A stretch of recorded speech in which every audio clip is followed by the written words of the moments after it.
pallet loads filled with cartons of papers and records that was kept by the Stasi on the German people.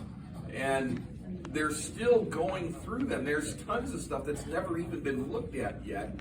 And people are actually, there's people who actually do research into those files. And I remember reading an article where this one woman who, she found part of her file. And she went in where they were doing some of the research, and they said, yeah, well, there's probably more coming. And so she later did a follow-up, and they found more stuff. And she had all this stuff that they had on her, and she had no idea how much more. But it was everything. It could have been, you know, the guy mowing your neighbor's grass was watching and saw that you had a Gadsden flag out in your yard, you know. Well, maybe that would be today. But, you know, it could have been anybody. It could have been somebody who was waiting on the bus and happened to see something in your driveway or you know, or whatever. You walked by and you didn't look just right when you walked by. It was incredible. The elaborate network of informants that the Stasi, the German secret police in East Germany, had built up over the years. They learned from the Gestapo.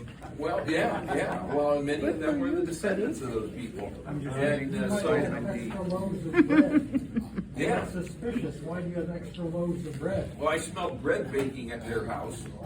Therefore, and they didn't share it with everybody. But you could turn in anybody for the least little thing.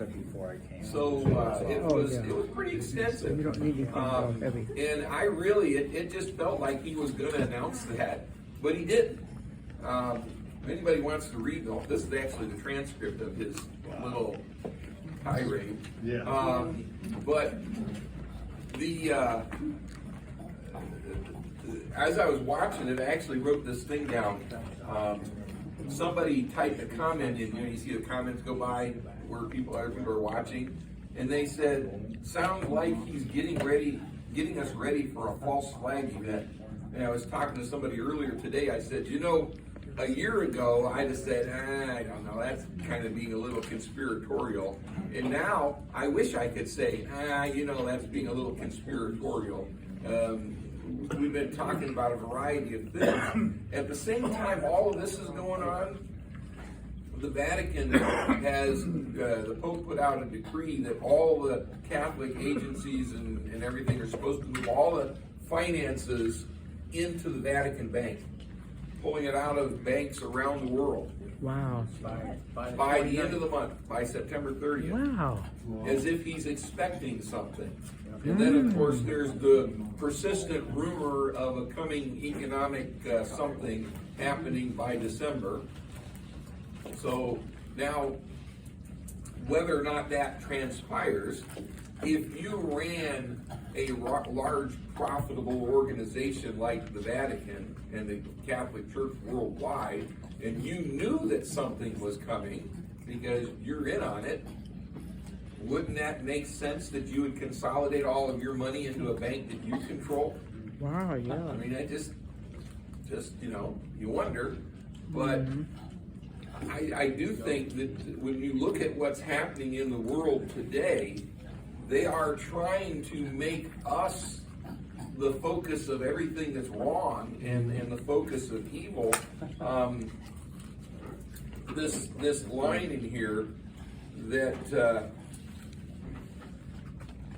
there is talk about us, MAGA forces, and that's basically anybody who, whether you're a big Trump supporter or not, if you embrace the whole Make America Great Again idea, MAGA forces are determined to take this country backwards to an America where there's no right to choose, no right to privacy, no right to contraception, no right to marry who you love. In other words, if you do not embrace the radical, leftist, anti-God Democrat positions, you are as he says here, he quotes somebody, a clear and present danger to our democracy. We don't have a democracy. We don't have a democracy, but Never republic. over and over in here, he talks about our democracy, the American democracy, democracy. And we do not have a democracy. We have a constitutional republic. And I'm very thankful for that, because a constitutional republic is governed by the rule of law and the fundamental law being the Constitution. A democracy, you can do whatever you want as long as you get the majority on your side. And all you need is a bare majority.